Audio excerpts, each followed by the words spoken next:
As you can tell, it is 7:09 in the morning. News Radio 830 KHVH.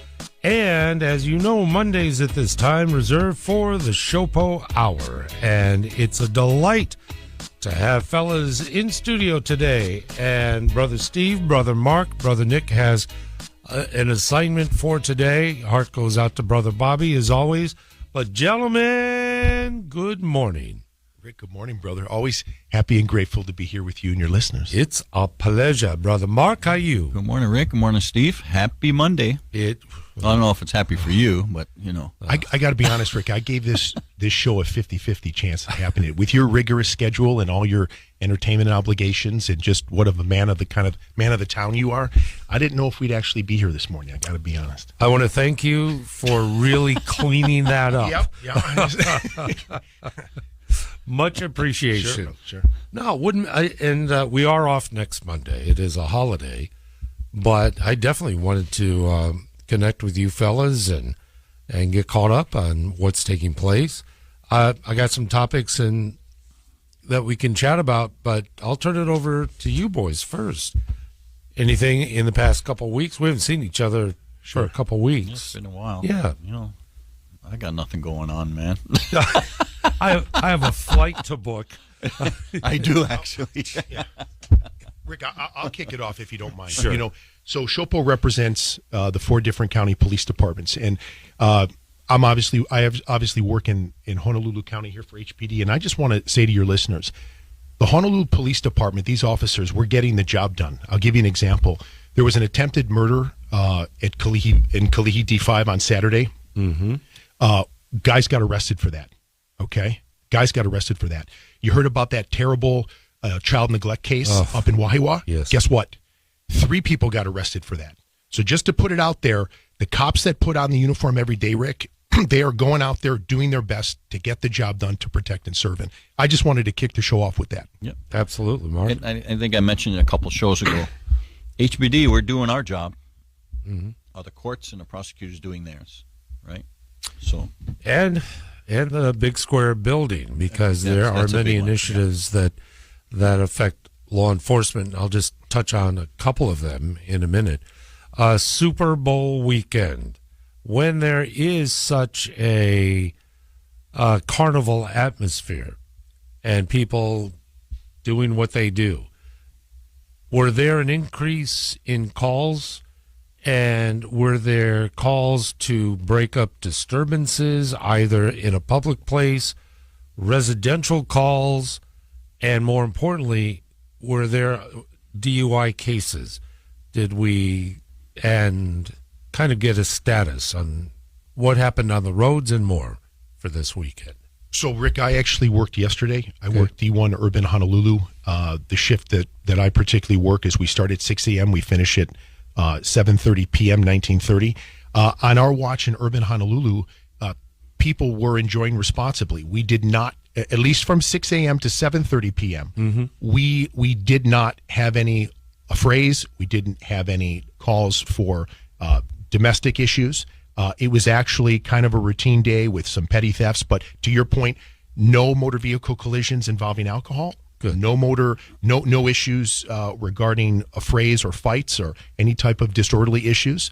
I don't know what may have taken place as the night went on a little bit later, but I can tell you at least pregame celebrations were done responsibly.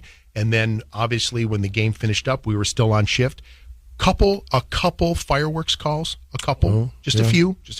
Mm-hmm. But nothing that stood out. Right. Nothing out of the ordinary for us. As far as what the traffic division does with their possible roadblocks and their enforcement, I'm not aware of what they specifically did. But from the patrol standpoint here in Urban Honolulu, for the time I worked, there was nothing, no affrays, nothing that jumped out. Brother Mark, on a weekend like this, your thoughts? So when I was in patrol, same thing, exactly what Steve said. We really had no issues with Super Bowl Sunday. I worked many Super Bowl Sundays, and no issues with large parties and affrays and this and that, and even with impaired driving, we really didn't have that much.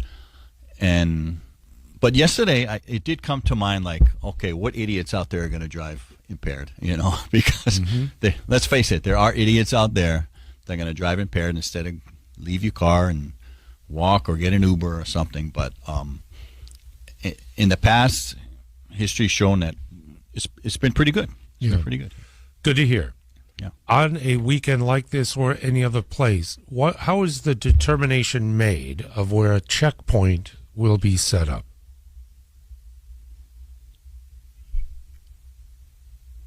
I'm pausing. Sure. No, yeah. I'm pausing. We are required to give notice to the community that the departments countywide will be doing various checkpoints. The checkpoints are determined by traffic division leadership. Commanders, lieutenants, maybe even sergeants has some input.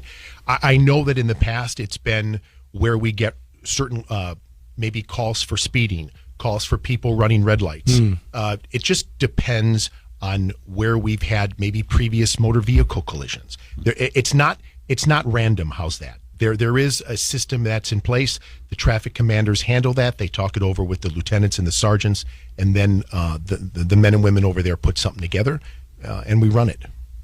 I've read, and this comes from Dr. Scott Miskovich of Premier Health Group, and he gave a public statement stating that states that have legalized marijuana, that in the emergency rooms with accidents, that 70% of those in the ERs are testing positive for either THC or the other one. I don't know what it is, but that are more and more impaired with marijuana and such. Does that sound familiar, perhaps, in your own interactions with other departments? So within the departments countywide, we have drug recognition experts, and these are officers that have gone through advanced roadside impairment training. They specialize in detecting a driver's impairment, not predicated just upon alcohol, but possibly other narcotics. Sure. And actually, at our roadblocks, it is required for us to have a drug recognition expert there for this exact reason, Rick. Yeah. So, and this is all in discussion as to whether or not we should legalize up at the Big Square building, and it's kind of percolating there. The impairment from other forms of drugs, narcotics, even not over the counter, prescription drugs that are quote unquote legal. The DRE, are they able to identify, for instance, if you're on Adderall or some other pharmaceutical that can have an effect on your performance? Sure. I'm not qualified like they are in that capacity. I don't know if I don't know if they can specifically identify the compound that's causing the impairment, but they're absolutely qualified to determine if there's signs of impairment from a narcotic other than alcohol. Okay. And just to remind the listeners, Rick, as far as this legalization campaign, SHOPO is against it. As a union, we are against it. Chief Joe, he's against it. The county police chiefs are against it. Mayor Rick is against it. Our prosecutor, Steve Alma, is against it. And I think when you have all those individuals and entities that are against it, you would think that there would be some more discussion from the individuals in the Square building as to, I wonder why the prosecutor in Honolulu County thinks that's a bad idea. I wonder why the chief of police isn't on board with this. Let's have a candid conversation. And I talked last week with Rick, you gave me the platform. We have medical marijuana. There's been proven benefits from this in certain medical conditions, but to make it legal to do recreation-wise, no. Yeah. Mark? We've seen it in the Big Square building where there was numerous people against a certain bill, and they still passed it. They have their minds made up. They're going to do their own little thing over there. They don't care what the public thinks. Right? We've had debates and discussions about civil unions, same-sex marriage, where voluminous opposition, and it was treated as, okay, we'll hear what you have to say, but we've already decided. We already had them 9 meetings. Now, I hate to say it, but I would say that the tragedy on Maui is a justification for so many things under that umbrella. Legalization equals revenue. And that's the one area I'm concerned with. Okay, so if it equals revenue, how about putting it into a prison? How's that? But that's their job, right? Yeah, that's not even on the same field Exactly. of play. Rick, I hope people don't throw their hands up and give up, because I think it'd be very easy with what the comments you just said, that, you know what, the politicians are going to do what they want to do, so I'm just going to throw my hands up and not deal with any of it. But that's the problem, right? If that's the mentality you have and you get so frustrated that you disengage, then the same individuals that are in those positions won't ever get voted out, right? Wherever your politics lie, right? Left, right, somewhere in the middle, if you disengage from the process completely, then it's never going to get any better. That is true, and I got Kind of what's happening now. Got right? 30 years of that experience. Yeah, it is exactly. That's my sense, is that there's more of a dilution of the passion I've seen that people would have in their political system. And you just take a look at national news and what's taking place. The headlines now aren't necessarily about policy performance. I had 71% of independents think Joe Biden's too old. That's the news. No, it's not. What is the performance level and what is taking place? Anyway. No, you're not wrong, Rick. Yeah. It's already 7:20 in the morning. Let me get some primetime traffic up. Delighted that Brother Steve and Brother Mark are in studio. Thinking of Brother Nick and Brother Bobby, of course, when we get together for the SHOPO Hour. If you'd like to join in, give us a call at 521-8383. In the meantime, KHV. welcome back. SHOPO Hour is ahead. Time flying by as always. 7:25 in the morning. And once again, Brother Steve, Brother Mark, with us in studio. And conversation focusing a bit on traffic and more. I want an uplifting story. Big Island. The headline is praise for officers who intervened on 2 occasions on a school campus. There was disruptions, fights, what have you. But those that were witness to what transpired, they wanted to publicly share their praise for the officers that responded. I'd love to see those headlines, because for one positive headline, I got about 75 that call into question or report on HPD. Mark? Yeah, so it's something that these guys do every single day, right? Just so much positive things that these officers do, but the news just likes to pick on the bad things because it sells headlines, right? But you got to recognize these these people. They're just going above and beyond, and it's just another day at the office for them. But it's just like a lot of good deeds going on out there. We have another story with Big Island Police. 1987. There's now a reinvestigation of a slaying that took place and a reopening of and disbursement of a sketch of the person of interest. What's that protocol like? Determination on a cold case? What would reinvigorate or reintroduce? 1987. I mean, we're talking nearly 30 years ago. Can you help us? How does that work, so to speak? I'm not sure really how they do it, but I'm pretty sure the forensics has a big part of it.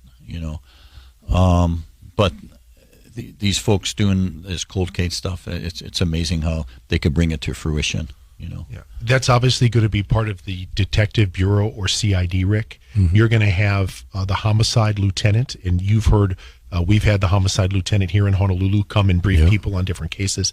I think to answer your question about how that moves forward, you wonder if evidence came up that the prosecutors brought back to share with the police department, or if there was evidence that came up. But clearly there's going to be a decision made within the leadership of the homicide team, right? And maybe others, maybe the chief or however that's structured over there, and then they're gonna move forward with it. But it just goes to show you that we need certain individuals that just can't let some things go, right? I'm not saying that any of the detectives or police officers back, was it, you said in the 80s, Rick? 87. Okay, so everybody's been long since retired.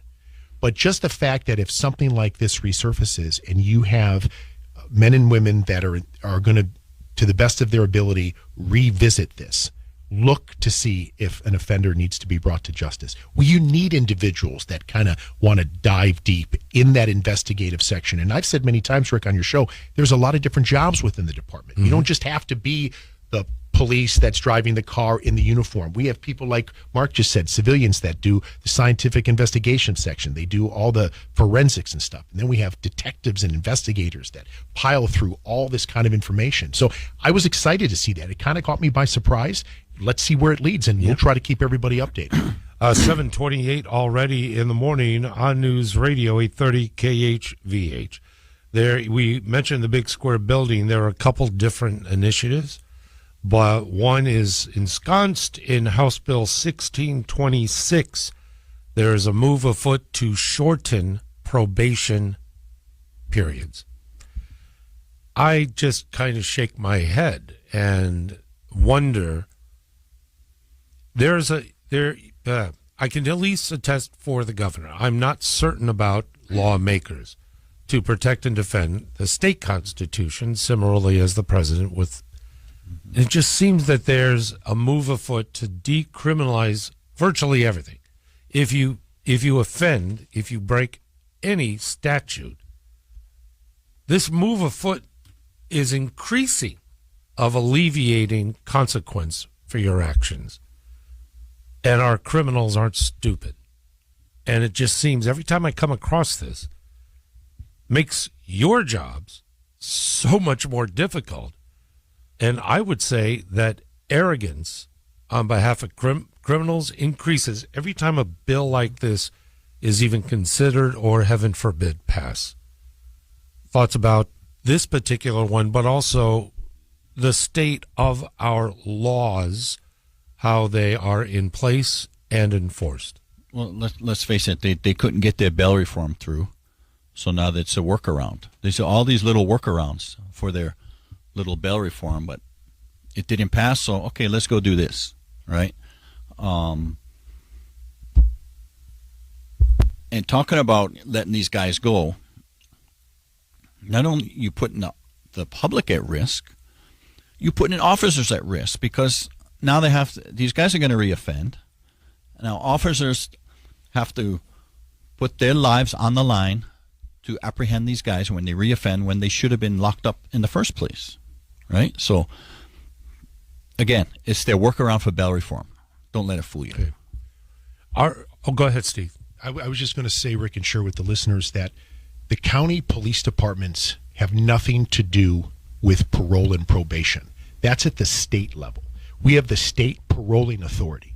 Okay, so the state, the Department of Corrections, they're the ones that make those decisions. They're the ones that monitor the released inmates, check their behavior, this kind of thing. So it's the paroling authority. And again, I would say, what do our brothers and sisters on that side of the law enforcement, the wheel, so to speak, what do they think about that? Do the parole officers at the state level, does the paroling authority think that's a good idea? Does the leadership on the Department of Corrections side think that's a good idea? Again, when these legislators put these bills out, and let me just throw this out to you.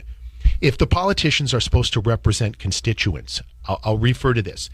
Is that what the constituents of these politicians are asking for? They don't want safer community. They're calling their leader and saying, their elected official, and saying, hey, we think that we should shorten the amount of time offenders get probation and parole. I mean, is that really what the community wants? So a lot of questions for me, Rick, when you talk about that kind of stuff. And again, SHOPO is a labor organization that represents cops. We're not going to get behind anything that we feel makes the community less safe. We're just not going to do it. I believe there's two words, and that is lobbyists and donors that have the loudest voices at the Big Square building. That's a perfect point. Who's clamoring for less law enforcement? I don't know of anybody that would like to have things deteriorate more than it has with our laws. And folks, it bring up again what you started with. You can't get out of the game if you get disinterested, passive, and if you're not active. Dude, done. All of what we lament that could happen will. And there you have it, 7:33 in the morning. Well, that was cheerful. Gosh. We got to stop talking about the square building. I know. Let's move on. We're going to talk about how Steve, a former Kansas City Chief running back, get his take on the game yesterday. We'll make that transition. Sure. We're at the bottom of the hour already. If you'd like to jump in, 521-8383. Brother Steve Keogh, Brother Mark Critchio, and it's the SHOPO Hour. Already 7:38 in the morning. The SHOPO Hour becomes the SHOPO 4 hours, starting 2 weeks from today. We'll just go ahead and carve that time out with the boys. We're going to jump back into topicality and more. Brother Mark, did you watch a game yesterday or what? Were you cruising? I did. Yeah. You know, it was quiet. My sister's in town, so I didn't have to go to any parties. So Okay. I made her cook, No. Can we get this on tape? I and can't play it pass back up for Italian her? food, man. I can't pass up Italian food. So, no, it was good. Yeah. I passed up that BS national anthem they had, though. But I listened to the American national anthem. Okay. Oh, Yeah, I turned that off. No, I don't even know. Yeah. So, but other than that, I mean, I did watch the game, but, let's leave it at that. I'm not a fan of the NFL too much for all their social justice programs. That's a bunch of BS. But other than that, the game was good, though. Yeah. We'll see if the Giants get back in about another anytime 20 years, soon. Yeah, I'll wait for the Giants It'll and be Bears the Giants against the Bears in the NFC Championship game. Never gonna happen. Huge. It was huge. Brother Steve, you were on the job, though, yesterday. I was. I caught bits and pieces. I have friends that are really happy today, and then I have some friends that are really not happy. Just talking about some general things about the game. I actually thought it was I think you got a lot for your money. If you spent a lot of money to buy tickets to go to that game, the fact that you get a coin toss, you go into extra, there was some back and forth with the scoring. I don't know what people in Vegas were thinking when between two teams you didn't even have 10 points on the board going into halftime or whatever it was. Unreal. People were probably, what's going on here? When I caught a little bit of the halftime, I felt like I was, 24 again. I'm like, okay, so Alicia Keys and Usher, talented. I don't know who. Hey, you want to bring it retro? Like I said, I thought I was going back to early 2000s, maybe, Rick, for the halftime show. Half the people, I don't know, a lot of segment tuning in. Maybe they didn't even know who they were. But it was basically the soundtrack from. Now that's what I call music. Volume 1986. Right. And you can't, and for what it's worth, again, I know people are passionate about their football teams, but man, what does it say about the Chiefs organization to win another Super Bowl and do it in a way that they're winning so much? Could you say a dynasty team? Could you say that? Would that be? I think they declared it yesterday. Would that be appropriate? Yeah. Would that be an appropriate thing? And you probably have to say yeah. I mean. But on the flip side, I have to say this. I thought it was really cool that you had Mr. Irrelevant, in that venue, doing what he was trying to do. I mean, if that doesn't speak to the underdog in people, even if you didn't like San Francisco, you had to at least appreciate that the last guy picked in the NFL draft is now quarterbacking a team in that big, huge, that sporting event. It's kind of a cool story, So the KC kicker, Butker, he was a 7th-round draft pick. He was 233rd in his class. Brock was 226.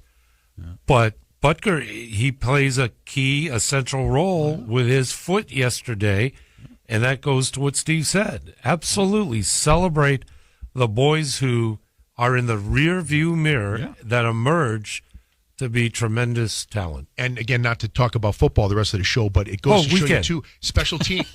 I mean, that game was a lot of special teams. Yeah. You had the field goals.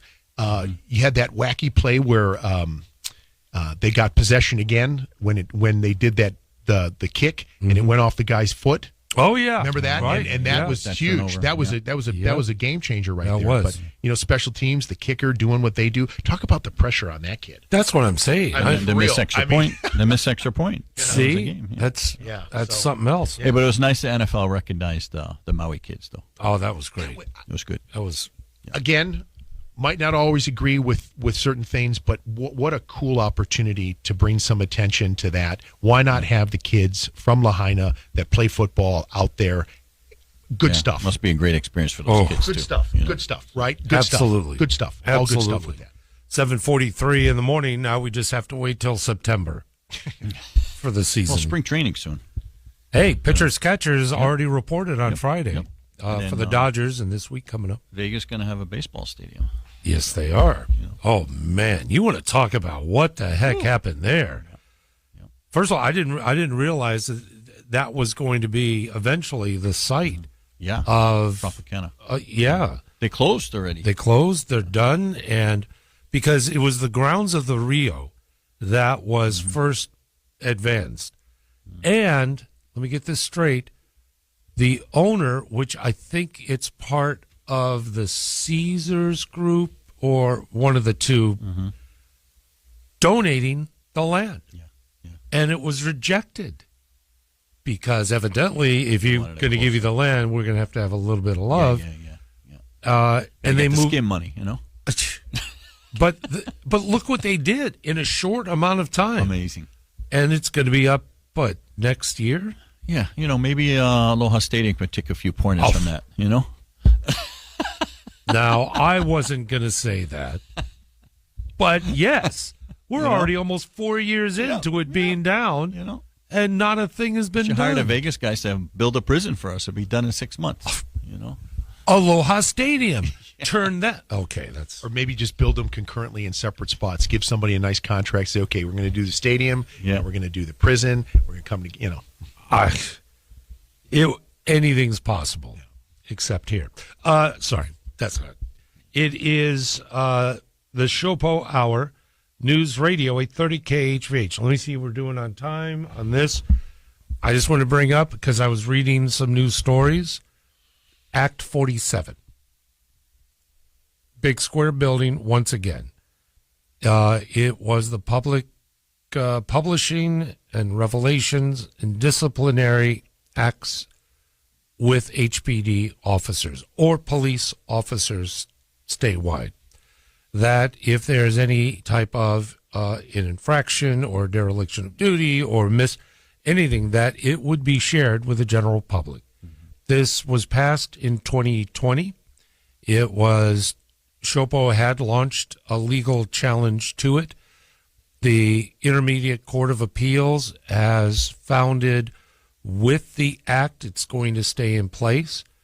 Actually, in the news report I read, Bobby had indicated there will be another appeal against this, but it has to do with public disclosure on disciplinary events with officers.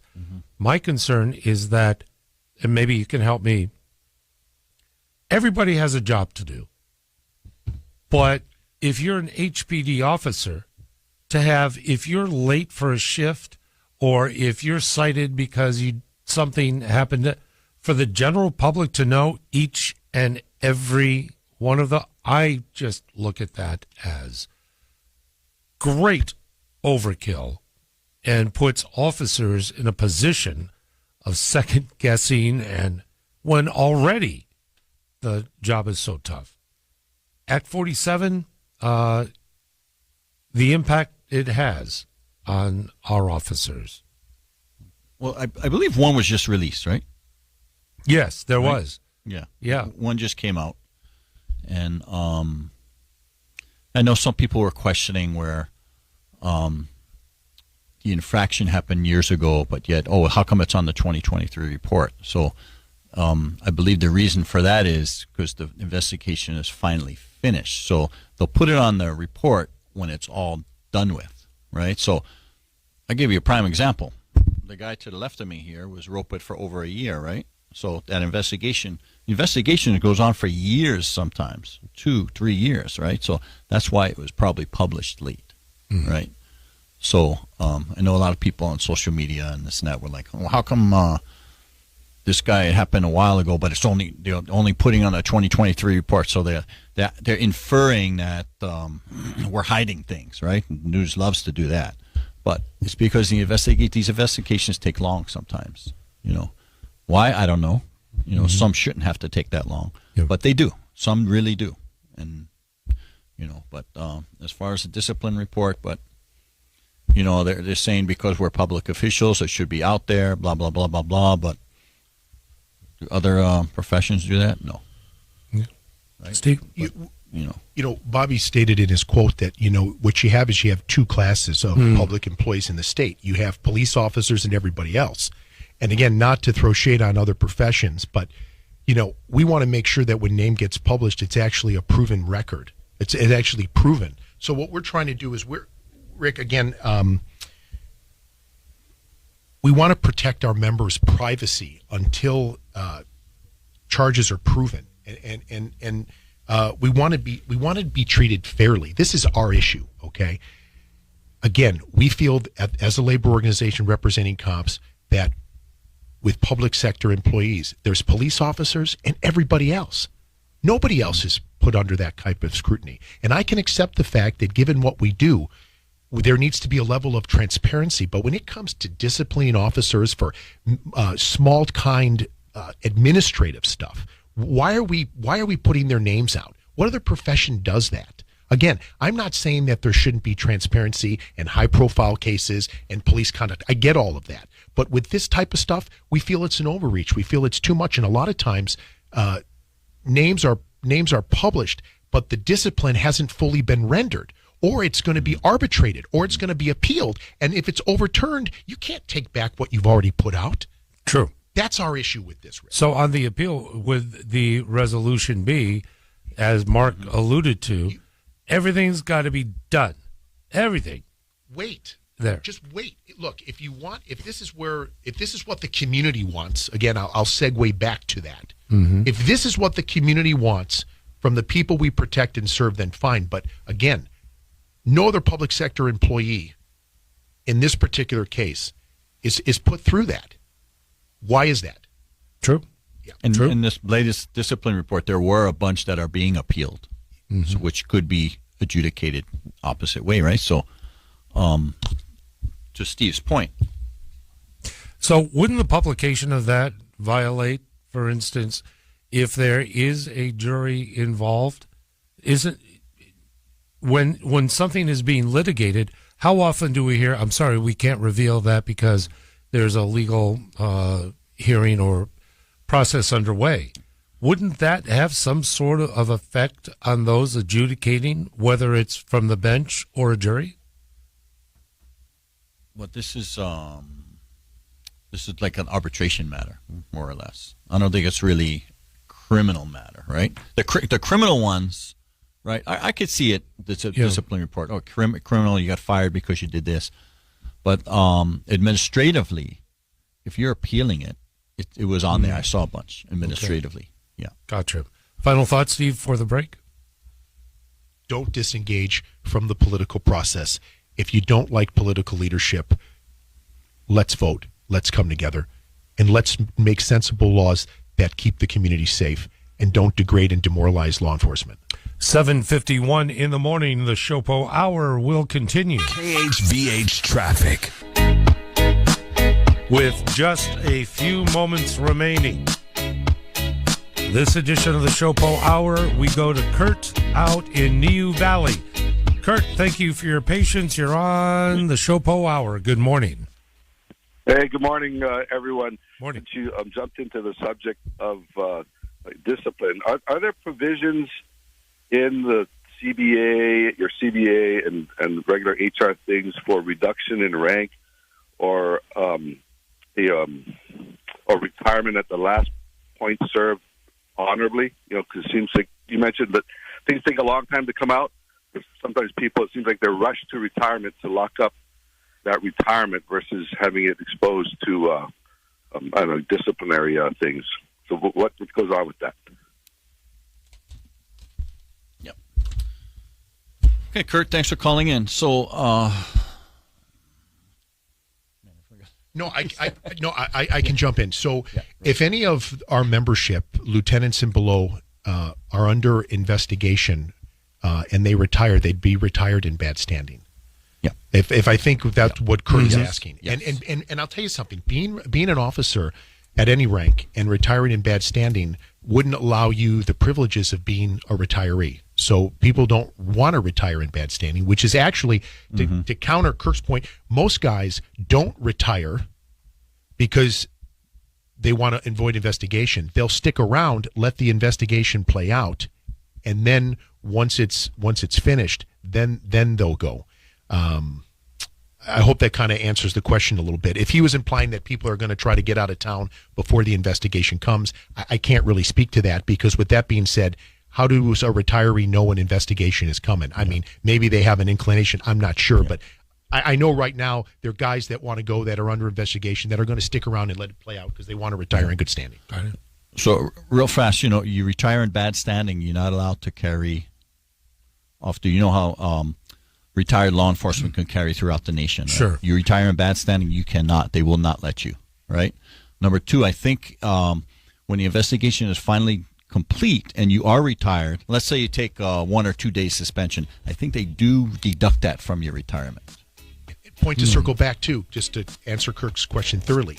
Just because a member retired doesn't mean that the administration wouldn't do an investigation. They're not absolved. No. Yeah. No. Still So goes just through. because you retire doesn't mean the possible improprieties wouldn't be investigated by the departments. That's still going to happen. This hour flew by. Final thought, Mark? Real fast, I did my taxes this past weekend, right? So make sure you guys go do your taxes. So the 20 million illegals, looking forward to it, And there we go. Super Bowl night was so much fun. Just thanking your listeners, Rick, for continued support for the men and women that wear the uniform in all the counties. Thanks again. Thanks, fellas. We'll see you next time.